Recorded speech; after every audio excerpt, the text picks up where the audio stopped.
सावधान।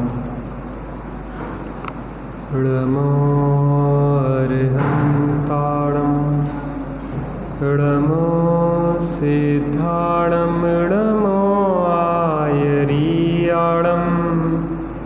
णमो छायाणं णमो लोये सर्वसाहुणं। नमः श्रीवर्धमानाय निर्धूतकलिलात्मने सालोकानां त्रैलोकानां यद्विद्यादर्पणायते।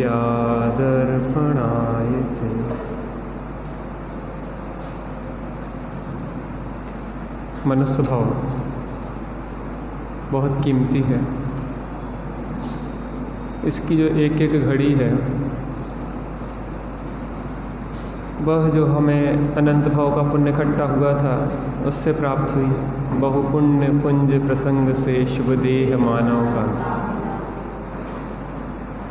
जैसे व्यक्ति जो कमाई करता है बहुत परिश्रम पूर्वक करता है लेकिन उसको गंवाना आसान है, ऐसे ही मनुष्य भाव हमने जो प्राप्त किया है उस मनुष्य भाव को प्राप्त तो बहुत दुर्लभता से किया है लेकिन मनुष्य भाव को खोना बहुत आसान है। जीवन में बहुत आकर्षण है इस दुनिया में, वह आकर्षण हमें अपनी ओर खींचते हैं। अनादि के कुसंस्कार हैं, वो कुसंस्कार हमें अपनी ओर खींचते हैं। काम भोग बंधन की कथा तो अनादिकाल से सुनी है, परिचित है और अनुभूत है, उसको सिखाने की ज़रूरत नहीं है। ये बात ना सुनी है, ना परिचित है, ना अनुभूत है, इसके लिए अभ्यास करना पड़ेगा और बहुत तीव्र अंतर्मुख अभ्यास करना होगा।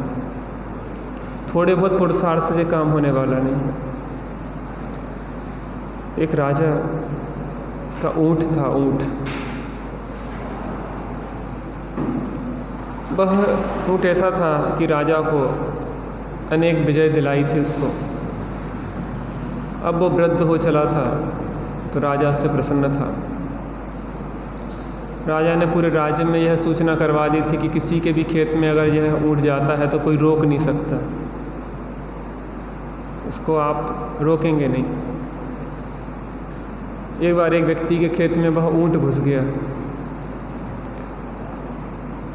और वो उस ऊँट को, वो थाली होती ना, थाली की डबडबी बजा के भगाना चाह रहा था। तो ऊँट हंसा, कहने लगा भैया मैं तोपों की आज आवाज़ से नहीं डरा और नहीं भागा, तुम्हारी डुगडुगी से भाग जाऊंगा क्या? ये अनादिकाल का कुसंस्कार है, मिथ्यात्व है। केवली की दिव्य ध्वनि सुनी और वहाँ पे हमने अगर अंतर्मुखी पुरुषार्थ नहीं किया तो वहाँ भी ये मिथ्यात्व नहीं भागा। तो यहाँ पे छोटे मोटे पुरुषार्थ से छोटे मोटे उसको प्रलोभन दे के कैसे हम दूर कर सकते हैं, इसके लिए तो बहुत विशिष्ट अभ्यास करना है। जीवन के क्षण बहुत कम हैं। इन जीवन के जो क्षण मिले हैं उन क्षणों को पूरी तरह से भोगो। एक एक क्षण में एक समय की कमाई अनंत काल तक फल देने वाली है। इसलिए अभी जब तक जो लो न रोग जरा गहो, तब लो झटित निज हित कर। शीघ्र अपना हित कर लेना चाहिए।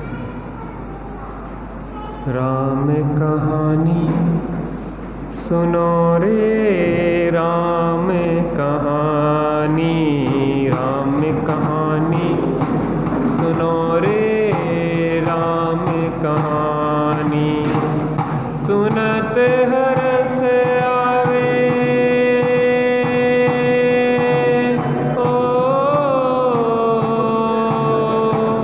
सुनत हरस आवे बीरा की वाणी।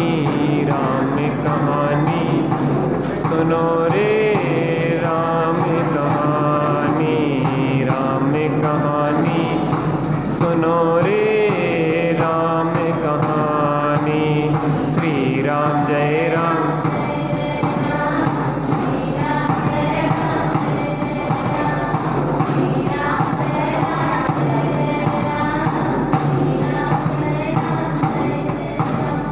दशरथ के राज दुलारे, कौशल्या की आंखों के तारे।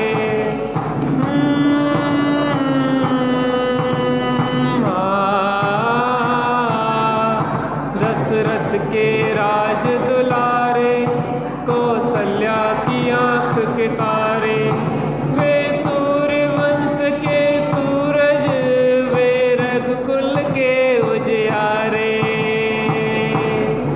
रवि सेन गुरुवर बोले हो, रवि सेन गुरुवर बोले, अमृतमयी वाणी राम कहानी सुनो रे। राम कहानी, राम कहानी सुनो रे। राम कहानी। श्री राम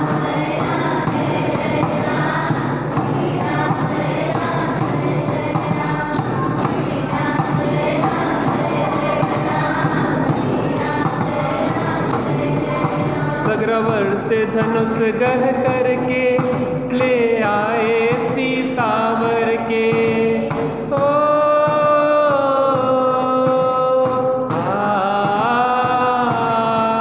सग्रवर्त धनुष गह करके, ले आए सीतावर के।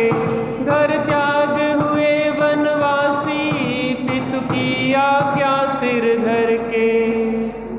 लखन सियाले संग हो, लखन सियाले संग, छोड़ी राजधानी। राम कहानी सुनो रे। राम कहानी सुनो रे। राम कहानी। श्री राम जय राम।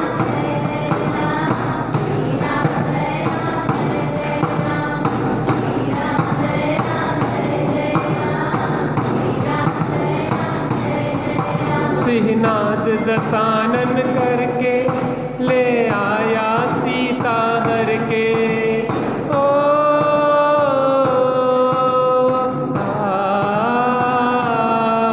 सिंहनाद दशानन करके, ले आया सीता हर के। रघुवर फिरे बन बन में, सीता की रटन को रटते। क्षमता धरी सीता ने हो, समता धरी सीता ने, तत्व ज्ञान बल से। राम कहानी सुनो रे। राम कहानी, राम कहानी सुनो रे। राम कहानी। श्री राम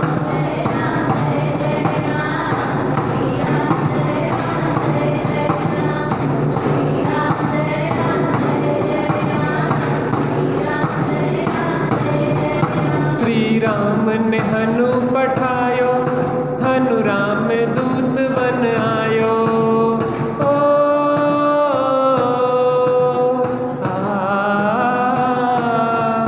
श्री राम ने हनु पठायो, हनु राम दूत बन आयो। सीता माँ की सेवा में, रघुवर को संदेशो लायो। और संग लायो,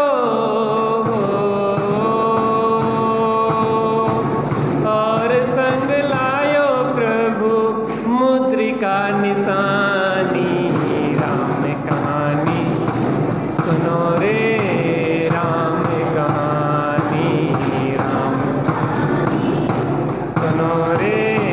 राम कहानी। श्री राम जय राम।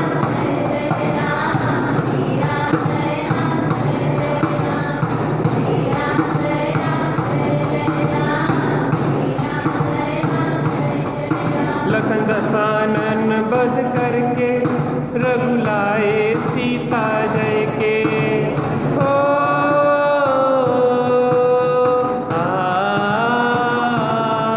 लखन दशानन बध करके, रघुलाए सीता जय के।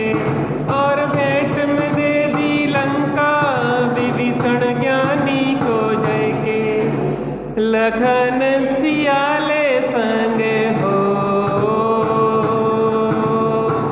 लखन सियाले संग आए राजधानी। राम कहानी सुनो रे राम कहानी।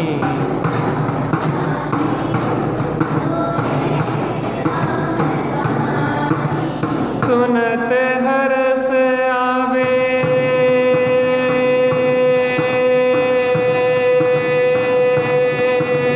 ओ सुनत हरस आवे बीरा की वाणी। राम कहानी सुनो रे राम कहानी। राम कहानी सुनो रे राम कहानी। श्री राम जय राम।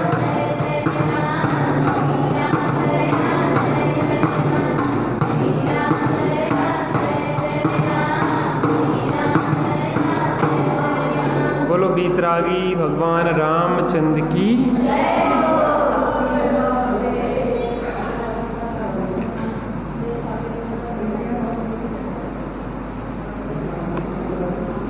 जीवन कर्म तो हंस हंस के बांधता है, लेकिन रो रो के भोगता है। हमें पता भी नहीं पड़ता कि इन भावों का फल क्या होगा, और उनसे जो कर्म बंध जाते हैं वह जीव को भोगना ही पड़ते हैं। कर्मों के ना तो ज्ञान है न कर्मों के दया है। क्या कहा?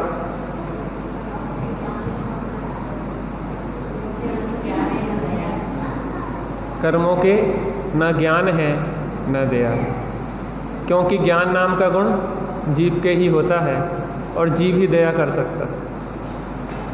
इसलिए कर्मों के ना ज्ञान है ना दया है। विश्व की सबसे ईमानदार व्यवस्था कौन सी है? कर्म व्यवस्था। इसलिए ऐसे कर्म ना बांधो जिसको रो रो के भोगना पड़े। आगे जो प्रसंग आ रहा है वह इसी संबंधित है। रावण पुष्पक विमान में बैठ के जा रहा था परिवार सहित। अचानक नगाड़ों की आवाज़ सुनाई दी।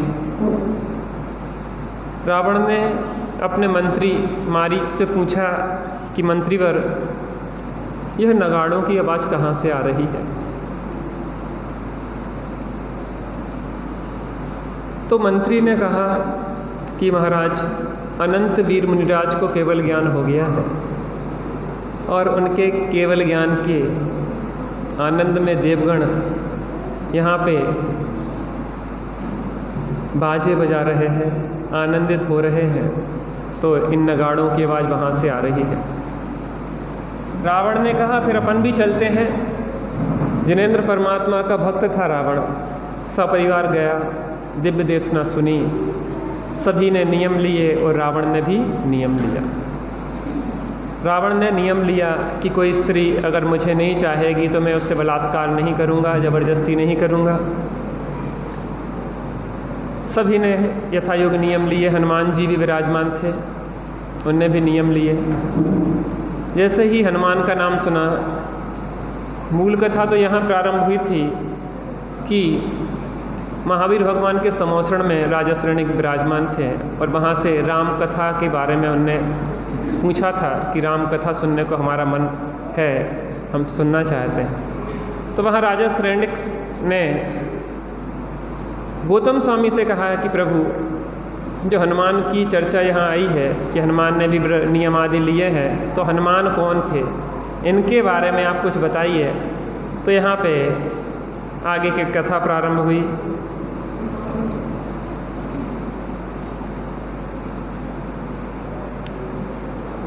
विजयार्थ की श्रेणी में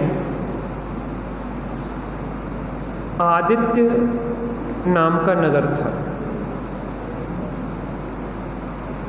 वहाँ पे राजा प्रहलाद राज्य करते थे। उनकी रानी का नाम केतुमती था।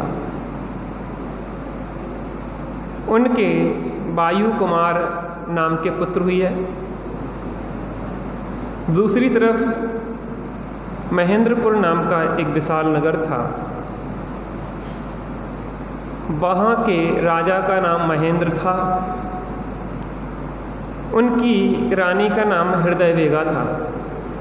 उनके अरिंदमादि 100 पुत्र थे और उनकी कन्या का नाम था अंजना। अंजना का यौवन समय आया। गुणवान रूपवान कन्या थी। जिनेंद्र परमात्मा की भक्ति रखने वाली कन्या थी। पिता को विकल्प हुआ कि हमारी कन्या के लिए योग्य वर देख लें, सही समय पे विवाह हो जाए, हम निश्चिंत हो जाएं। उनने अपने मंत्रियों के पास प्रस्ताव रखा कि मंत्रीवर, मेरी कन्या के लिए आप कोई योग्य वर बताएं। तो उन्होंने कहा कि रावण त्रिखंडाधिपति लंकेश सर्वश्रेष्ठ है। समय जिनेंद्र परमात्मा का भक्त है, महापंडित है, महाज्ञानी है, अनेक विद्याओं का स्वामी है। आप उस लंकेश से अपनी पुत्री का विवाह कर सकते हैं। तो राजा महेंद्र ने कहा कि उसकी अनेकों अनेक रानियां हैं, उन अनेकों अनेक रानियों के बीच हमारी पुत्री का ध्यान कैसे रख पाएगा, इसलिए मुझे योग्य नहीं लगता है कि मैं लंकेश से अपनी पुत्री का विवाह करूं। फिर दूसरा मंत्री बोला कि महाराज, हिरण्यप्रभ का पुत्र है और वह, उसका नाम है विद्युतप्रभ। विद्युतप्रभ बहुत गुणवान है, महान है, बहुत वीर है, धनाढ्य है और अत्यंत वैरागी है। रोम रोम से उसके वैराग्य झलकता है।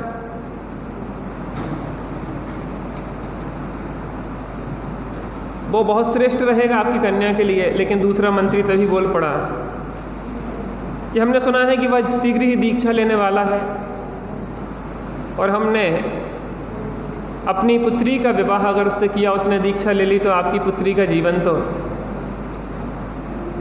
अकेले में बीतेगा। इसलिए वह योग्य नहीं लगता है। कोई और राजपुत्र हो जो हमारे यहाँ पे योग्य हो कन्या के, बताइए। तब एक मंत्री ने कहा कि प्रहलाद का जो पुत्र है पवनंजय, वो बहुत श्रेष्ठ है, गुणवान है, धर्मात्मा है, ज्ञानवान है, वह आपकी कन्या के लिए अति उत्तम रहेगा। तो महेंद्र को बात जच गई कि यह युवा हमारी पुत्री के लिए योग्य है। और फिर क्या होता है, एक बार प्रहलाद गिरनार आदि, मेरु आदि की वंदना के लिए जा रहे थे। तो वहाँ पे पवनंजय के पिता भी उन्हें मिले, प्रहलाद, और उन्होंने पूछा कि मित्र, तुम चिंतातुर दिखाई दे रहे हो, तुम्हारी चिंता का कारण क्या है।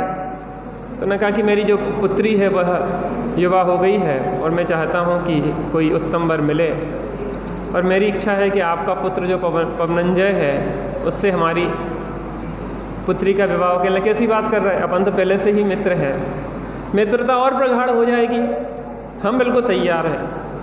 पवनंजय से पूछा गया, पवनंजय भी तैयार हो गया। और पवनंजय ने पहले भी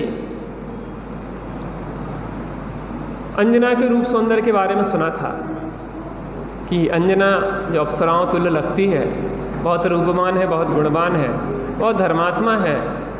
और वहाँ पे क्या होता है, आगे देखते हैं, पृष्ठ क्रमांक 77, छंद क्रमांक 131, 131। मान सरोवर के तट पर ही निश्चित हुआ ब्याह का काम, इसी कार्य के लिए उन्होंने किए सुसज्जित निज निज धाम। सुन कन्या की रूप प्रशंसा,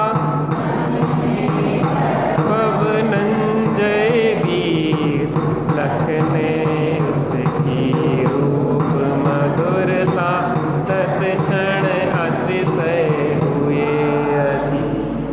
ये अधीरता भी व्यक्ति को खाए जा रही है इस संसार में। ठीक है, जब विवाह हो जाएगा तब देख लेना, इतनी जल्दी भी क्या है। और अधिकतर केस ऐसे ही हुए हैं। वर्तमान युग में आया है कि जो जो पहले देखने गया तहाँ तहाँ गड़बड़ हुई है। इसलिए थोड़ा धैर्य रख लो, इतनी जल्दी भी क्या है। पहले ऐसे ही विवाह तय होते थे, लड़के लड़की को नहीं देखते थे, लड़की लड़की को नहीं देखते, बड़े लोग विवाह तय कर देते। तो एक चीज़ बताएं, एक चीज़ आप विचार कर लेना, आज जो संबंध विच्छेद की घटनाएं जितनी ज़्यादा है, पहले होती थी क्या? चाचा जी, आपके समय में ऐसी होती थी? डाइवोर्स क्या कहते हैं? डाइवोर्स कहते हैं? डिवोर्स बता दिया करो कहीं अगर अंग्रेजी में चूक जाए तो। ये भी बड़ी खुजली है अंग्रेजी बोलने की, आती हो ना आती हो। मैं एक पिक्चर देखी थी अमिताभ बच्चन की हमने, कि अंग्रेजी आती नहीं थी उसको, लेकिन बोलता था वो फर्राटेदार समझ कोई नहीं पाता था। तो क्या हुआ, क्या कह रहे थे हम? पहले तलाक नहीं होते थे, है ना, संबंध विच्छेद नहीं होते थे। कब? जबकि एक दूसरे की शकल सूरत नहीं देखते थे। माता पिता ने कर दी तय, छोड़ो, जैसे हमारी तय हो गई थी ना पैदा होने के पहले ही, वैसी तय हो जाती थी पहले तो। 8-8, 9-9 साल में हो गई, 10 साल में हो गई, पूरा जीवन 80 साल, 90 साल, 100 साल शांति से गुजार देते। कभी विचार भी नहीं आता था कि हम अलग हो जाएं। आज लड़के लड़की खुद चुनाव करते हैं, हम अपनी मनपसंद का चुनेंगे, हम अपने देखेंगे, सब प्रकार से लंबाई, चौड़ाई, मोटाई, गोराई सब कुछ देखेंगे, वजन भी बराबर होना चाहिए, सब कुछ। उसके बाद भी 1-2 साल में खटपट शुरू हो जाती है और पता पड़ता है कि करोड़ों रुपया खर्च कर दिए शादी में, और 1-2 साल में फिर तलाक हो जाता है, संबंध विच्छेद हो जाता है। प्रदर्शन बहुत रह गया है, हो गया है। शादी करेंगे 5 स्टार होटल, अभी हमें भोपाल में हुई थी, कितने करोड़ों रुपए खर्चा आया था उस 5 स्टार होटल में शादी करने। करोड़ों रुपए खर्च कर देते हैं एक रात के लिए। अंदर में प्रेम नहीं है, बाहर में प्रदर्शन है। और पहले प्रेम होता था, प्रदर्शन नहीं होता था। पति अपनी पत्नी से सबके सामने बात नहीं कर सकता था। क्या कहा भाई साहब? सही कह रहे गलत? बड़े बूढ़े बैठे हैं, उनसे पूछ भी तो ले। बात नहीं कर सकते थे सबके सामने, घूंघट इतना डला रहता था। हम बस में आ रहे थे, एक इतना लंबा घूंघट डाले एक महिला बैठी, हमने कोई नई बहू होगी, जब उसका घूंघट थोड़ा उड़ा तो देखा कि बूढ़ी अम्मा,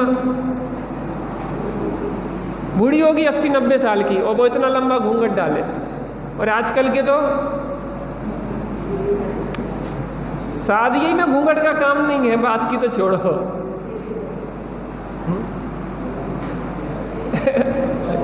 आप और हम विचार करें कि हम कहाँ जा रहे हैं इस संस्कृति में। मिल क्या रहा है? शांति मिल रही हो आपको, हमें तो अपन खूब बढ़िया है, अच्छा करो, लेकिन उससे हमें शांति नहीं मिल रही है ना कुछ। इस पैसे का क्या है? आप लोग जॉब करते, लड़के भी जॉब, लड़कियां भी जॉब, और बढ़िया अच्छी शादी करेंगे हाई फाई, उसके बाद क्या होगा? अंतोगत्वा रिजल्ट वही परेशानी। कितनी परेशानियां हैं आप लोग भुगत रहे होंगे। शांति से रहना हम सीखते नहीं, हम जानबूझ के परेशानी मोल लेते, जानबूझ के परेशानी मोल लेते।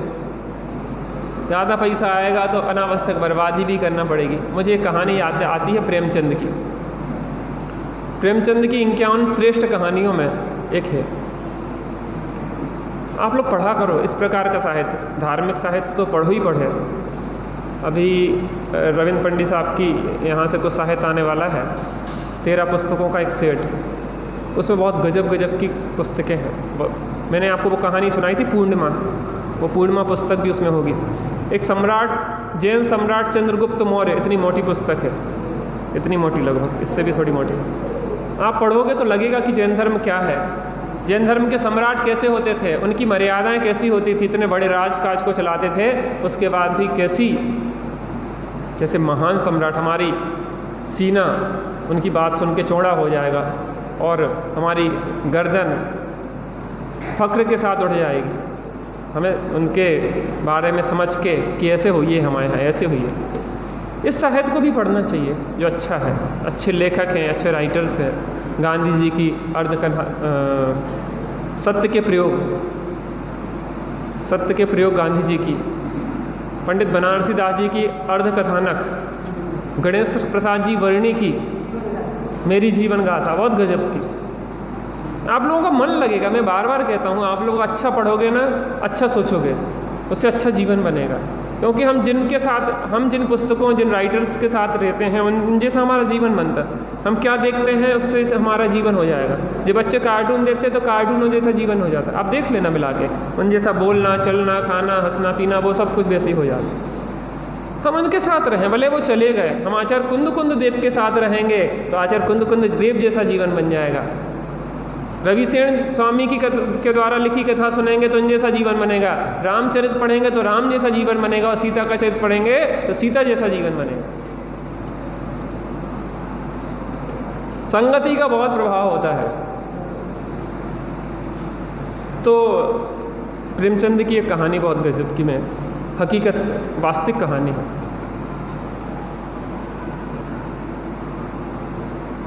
तो जब भारत और पाकिस्तान का बंटवारा नहीं हुआ था, उस समय की कहानी है। जब राधिका नाम की एक स्त्री थी, बहुत सुंदर, बहुत सुशील, बहुत धर्मात्मा।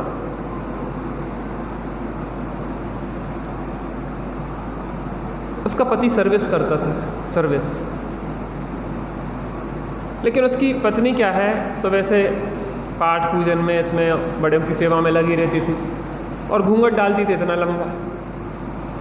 उसको लगता था कि मेरी पत्नी इतनी सुंदर है, मेरे मित्रगण और लोग देखते ही नहीं है इसकी शकल सूरत, कितनी सुंदर पत्नी है। कम से कम लोगों को दिखना तो चाहिए, दिखना चाहिए कि नहीं दिखना चाहिए। अरे स्त्री का सौंदर्य तो पति के लिए है, यहाँ वहाँ दिखा के क्यों अपने सील को लुटा रहे हो। सीलवती स्त्रियाँ तो दूसरों की तरफ देखती भी नहीं है। किसको दिखाना, किसके लिए सजना, रोड पे सज के जाना काय के लिए, दूसरों को आकर्षित करना है क्या। तुम्हारा स्त्री का श्रृंगार अपने पति तक है, आप पति के सामने सजो। लेकिन पति के सामने तो भेड़ भी बन जाती हैं और बाहर तो ऐसी आती हैं सती, बिल्कुल सज धज के, बिल्कुल। ये उल्टी परंपराएं हैं, अपने यहाँ की व्यवस्थाएं नहीं। बाहर तो घूंघट डाल के निकला जाता है। पंडित जी कौन से ज़माने में ले जा रहे हैं, हम सतयुग में ले जा रहे हैं। अगर हमें वो जीवन जीना है तो सतयुगी बनना पड़ेगा ना। कलयुग के तो दुख भोग ही रहना अपन, उसमें कौन सा आश्चर्य है। तो उसके दुख भी भोग रहे कलयुग में, सतयुग में जाए, चौथे काल में जाए, पंचम काल के दुख क्यों भोगे। मार में खटकता रहता था बाबूजी को कि मेरी पत्नी, मेरी पत्नी। तो कहने लगे बड़े बूढ़ों की मर्यादा के चक्कर में यहाँ पे खुल नहीं पा रही है, उसको एक काम करते हैं, अपन ट्रांसफ़र करवा लेते हैं। तो उसने अपना ट्रांसफ़र, पाकिस्तान की राजधानी क्या है, हाँ लाहौर में उसने ट्रांसफ़र करवा लिया अपना। लाहौर चला गया, कहने लगे अब देखो ये नहीं चलेगा सब, अब तो तुम्हें जीन्स टी शर्ट में आना पड़ेगा। नहीं, उसने मना किया, बाबूजी अब नहीं, हम नहीं, कैसे नहीं, अब कौन है, अब तो बढ़िया, माता पिता की तो कोई अदब रह नहीं गई, अपन तो दूर आ गए, अब तो अच्छी तरह रहो। क्या होता है, धीरे धीरे व्यक्ति जैसे माहौल में रहने लग जाता है, वैसी वैसी आदत पड़ने लगती है। तो राधिका को भी बाहर का रंग चढ़ गया और राधिका भी उसी वेशभूषा में आ गई, पाश्चात्य वेशभूषा में। लेकिन क्या हुआ कि वो और आगे निकल गई थोड़ी, 2 कदम। बाबूजी ने जितना सोचा नहीं था उससे आगे निकल गई। अब तो वो गोल्फ खेलने जाना, किटी पार्टी में जाना, इसमें जाना, उसमें जाना, अब बाबूजी को ही भूल गई वो, अब इतनी फ्रंक हो गई। अब बाबूजी को लगने लगा कि हमारी गलती अब हमारी पे आ रही है, हमने ही ऐसा किया। धीरे धीरे बाबूजी अंदर में घुटने लगे, दूसरे पुरुष मित्रों के साथ भी घूमने लगी और वो चीज़ें चलने लगी। बाबूजी अंदर अंदर घुटने लगे, हकीकत घटना बता रहा। अंदर में इतनी घुटन उनके पैदा हुई, इतनी घुटन होती थी कि बीमार हो के बिस्तर में पड़ रहे। व्यक्ति जब अंदर से कुंठित हो जाता है तो धीरे धीरे धीरे उसका उत्साह क्षीण होता है और घुट घुट के वह जीने लग जाता है, और धीरे धीरे घुट के जो जीता रहता है उसका शरीर स्वास्थ्य भी बेकार होने लग जाता है। और वह बीमार होकर उसने बिस्तर पकड़ लिया। लेकिन उनकी राधिका को तो टाइम नहीं था, आज यहाँ पार्टी है, कल वहाँ पार्टी, वहाँ तीसरी जगह फंक्शन है, ये है वो है, वो घूमती रहती थी। बाबूजी ने कहा कि देखो राधिका, एक समय वह था जब मैं बीमार होता था तो तुम पूरी रात मेरे पास चारपाई पे बैठी हुई मेरी सेवा करती थी। आज तुम्हें मेरे पास बैठने को 5 मिनट का भी समय नहीं है। तुमने नर्स लगा दी है, तुमने फलां व्यवस्था कर दी है, तुमने फलां व्यवस्था। मुझे नर्स दवाइयों की ज़रूरत नहीं है, मुझे प्रेम की ज़रूरत है, आत्मीयता की ज़रूरत है। तो प्रेम के शब्द चाहिए, तो पैसे उसे तोल रही हो। एक दिन उन्होंने पकड़ के बैठाला, राधिका 5 मिनट का समय दे दो, 5 मिनट का समय मुझे दे दो, फिर जो तुम्हारी मर्जी में आए तो कर। क्या बात है, मुझे घर की याद आ रही है, मुझे अपने गांव के दिन याद आ रहे हैं। मैं चाहता हूं कि अपने गांव वापस चलें अपन। राधिका कहने लगी, अब नहीं जाएंगे हम, वहाँ जाएंगे घूंघट डालेंगे इतना लंबा, हम तो नहीं जाएंगे, हमें तो यहाँ बढ़िया लगता है। यहाँ कोई की मर्यादा नहीं है, कोई से बातचीत नहीं है, अपने बढ़िया मौज मस्ती से जो आए सो करो, न सास का डर, न ससुर की कोई इज्जत, न लज्जा, न गांव मोहल्ले पड़ोस वालों की, अपनी मस्ती में चल रहा है, अच्छी बढ़िया है।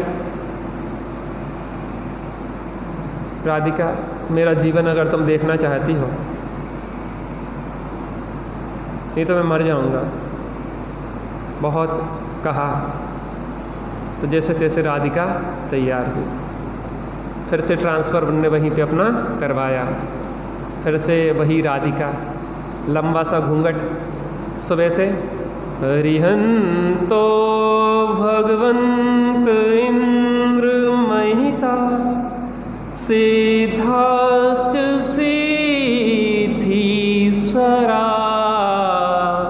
आचार्या जिन शासनोन्नति करा पूजा उपाध्यायिका श्री सिद्धांत सुपाठ का मुनिवरा रत्नत्रयाराधका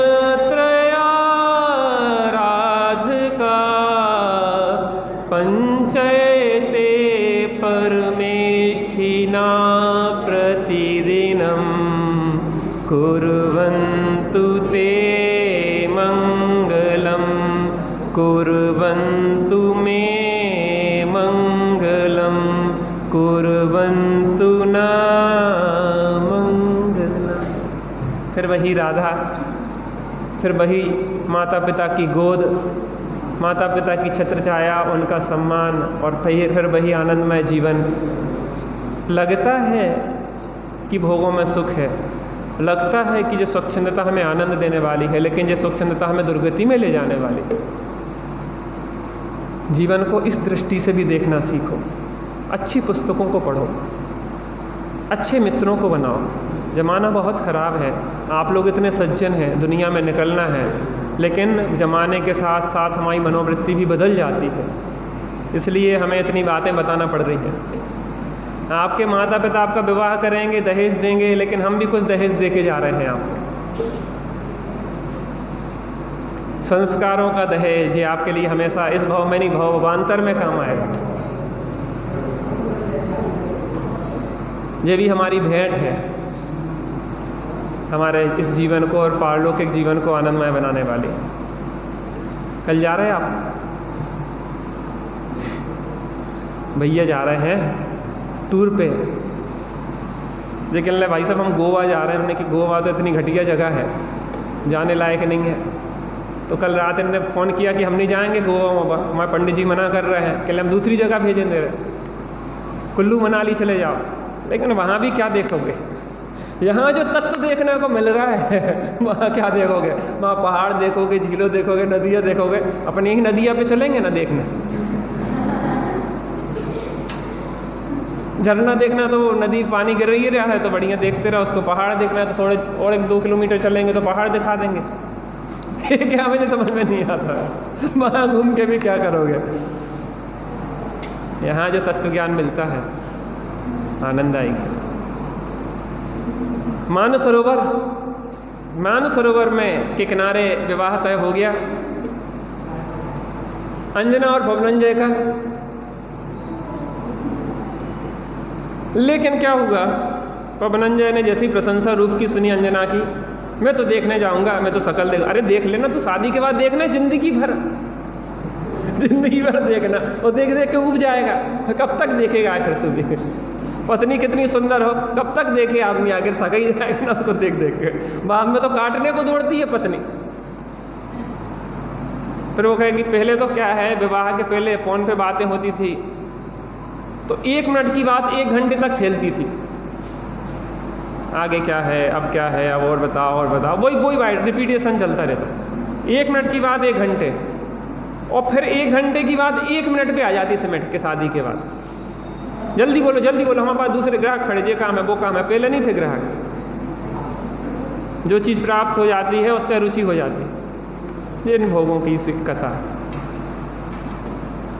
भैया उसका मित्र था प्रहस्त, पवनंजय का, देख लेना, बाद में शांति से देखना बैठ गया। अभी काय को अभी इतनी बता, नहीं मैं तो देखने जाऊंगा, किसी प्रकार से माता पिता को पता ना पड़े, नहीं तो वो भी कहेंगे कि क्या कैसी बातें कर रहा, पहले ही देखने जा रहा है। प्रहस्त ने कहा कि तुम चिंता नहीं करो, मैं तुम्हारा सब इंतजाम कर दूंगा। तो उसने सब प्रकार की सेटिंग मिलाई और रात में आराम से छुप के वहाँ पे अंजना को देखने के लिए वो लोग पहुँच गए, दोनों को दोनों। और छुप के जैसे ही उसने रूप सौंदर्य देखा, अरे वाह यार, जैसा सुना था उससे भी बहुत खूबसूरत है, अरे मेरा महाभाग्य जो मेरी पत्नी बनने वाली है। ऐसी बातें हो रही थी। उतने में क्या होता है, 133 नंबर 133। देख मित्र की आतुरता को बोला उससे मित्र प्रहस्त, करें खेद मत आप हृदय में होगी इच्छा पूर्ण सम, सुनकर हृदय प्राणी पवनंजय मन हुआ प्रसन्न, दोनों मिलकर निशा समय में गए अंजना कह प्रच्छन्न। एक और छिप कर पवनंजय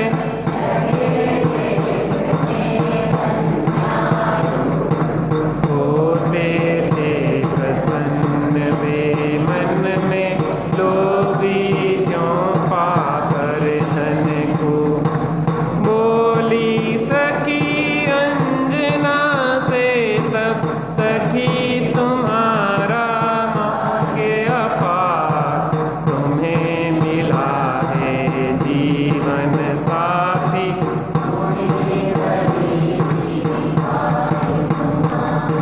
रह कर प्रिय सह तुम भोगों की, सदा सुख स्वर्गों के भोग, जन्मांतर के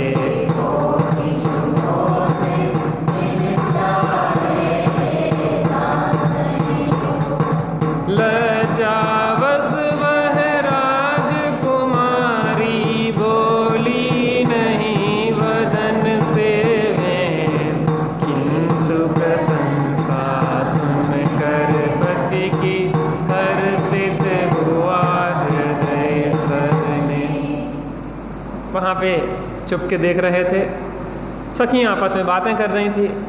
एक सखी बोली, अरे क्या महाभाग्य है तुम्हारा कि तुम्हें पवनंजय जैसा पति मिला है, ऐसा सुंदर, ऐसा लगता है कि जैसे मानो देवता तुल्य है, और तुम उसके पास रह के सुख से भोगों को भोगोगी। बड़े आनंद के दिन आने वाले हैं तुम्हारे, लेकिन कौन जाने आगे क्या होने वाला है भविष्य के लेख में।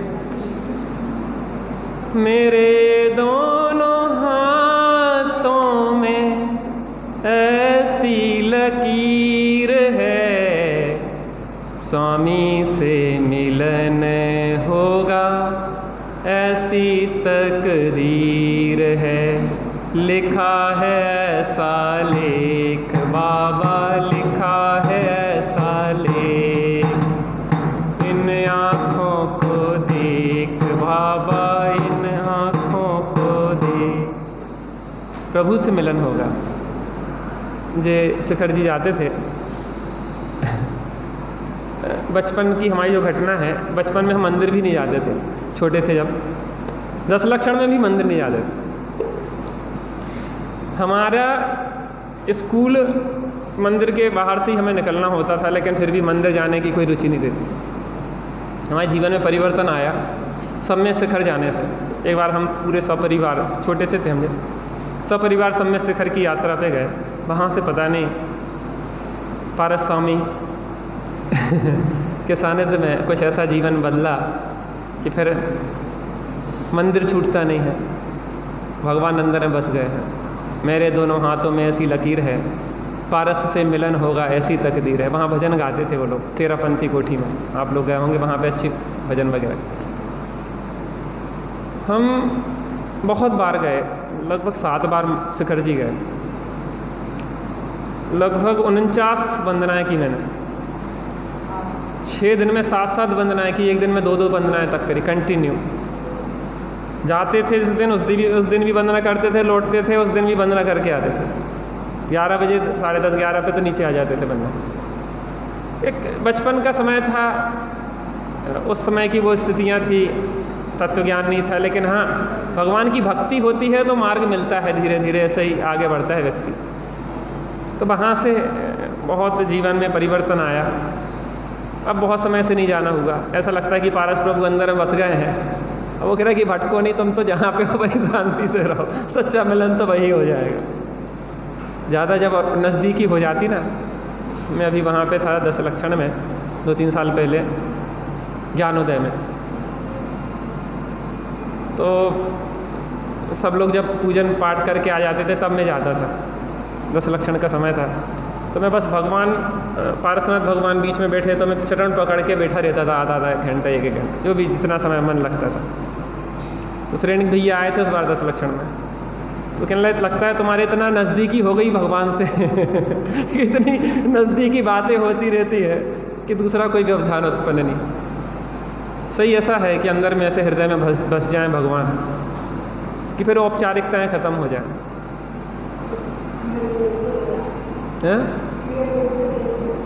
नज़दीकी हो जाए, जिसका अनुभव भगवान कर रहे हैं हमारे अंदर भी वो हमें दिखने लग जाए तो हमें बस सच्ची भक्ति खड़ी होती है।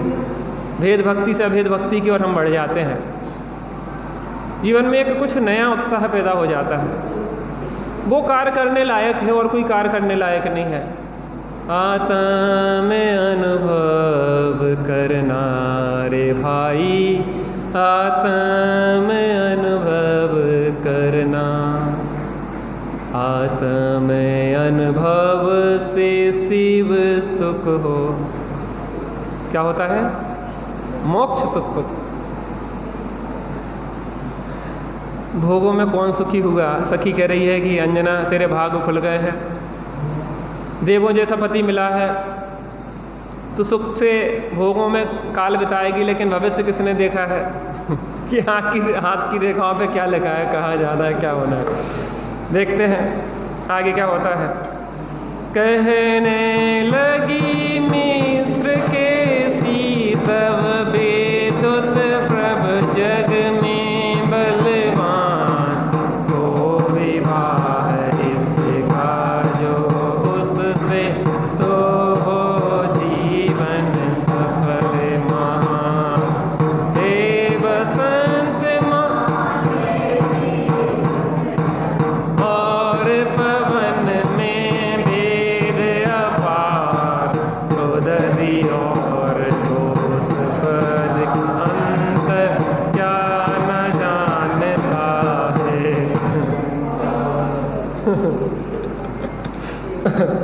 मिस्र कैसी थी? एक और सखी, पहले तुम कैसी बातें करती हो, पवनंजय की प्रशंसा कर रही हो।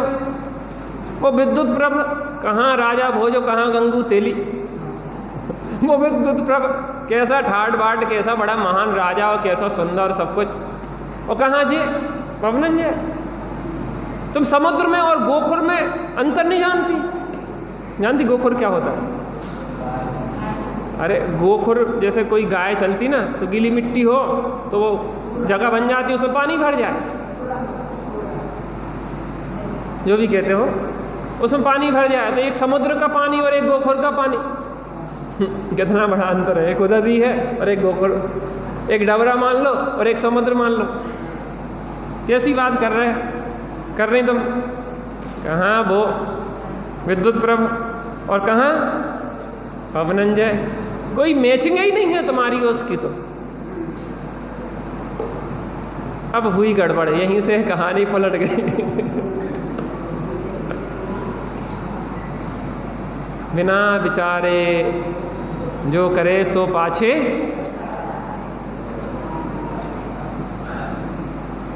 और निंदा ना मुँह से निकले मधुर वचन बोलूं, मधुर वचन बोलूं। हृदय तराजू पर हितकारी संभाषण तोलूं, संभाषण तोलूं। आत्म तत्व की रहे भावना, भाव विमल भर दो। मेरा अंतिम मरण समाधि तेरे दर पर हो। पहले तोलूं और फिर बोलूं। एक बिना तोले बोलने का परिणाम, एक बिना तोले बोलने का परिणाम पूरा जीवन विषाक्त हो गया, पूरा जीवन विषाक्त हो गया। मिस्र केसी ने कहा कि कहाँ विद्युत प्रभ और कहाँ पवनंजय, कोई मैचिंग ही नहीं है। उससे विवाह हो रहा था, वो तो क्या हुआ, गिने न जा सके जो नभ में वेदमान अगणित नक्षत्र, वेदमान त्यों विद्युत प्रभ में सभी। होगा मुनि सत्वर विद्युत प्रभ तेरे सुख का कर सुविचार। किया नहीं संबंध जनक ने, है इसका दुख मुझे अपार।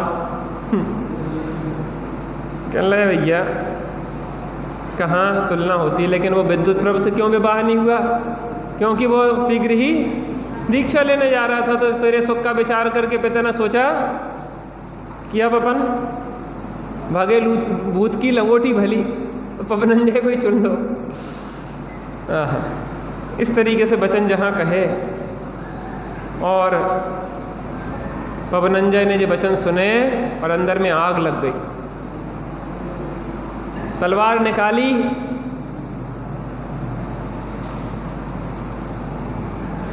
और दोनों को मारने के लिए उद्यत हो गए, उस दासी को और अंजना को। अब आगे क्या होता है आगे देखेंगे कि तलवार चलाते कि नहीं चलाते। आगे देखेंगे कर्म के उदय की विचित्रताएं, उसके बीच में सतियों का किस प्रकार से समता भाव, और फिर किस प्रकार से जीव अपने कल्याण के मार्ग में लगता है। ऐसी बहुत सारी घटनाएं आदरणीय त्यागी साहब विराजमान हो चुके हैं। 10 धर्म का मर्मार्थ प्राप्त होगा हमें। 10 धर्म के माध्यम से, 10 अर्घों के माध्यम से 10 धर्मों की चर्चा यहाँ पे की। आज उसकी जयमाला की बहुत सुंदर चर्चा सारभूत हमें प्राप्त होने वाली है। त्यागी साहब के माध्यम से उसका हम सभी लाभ लेंगे।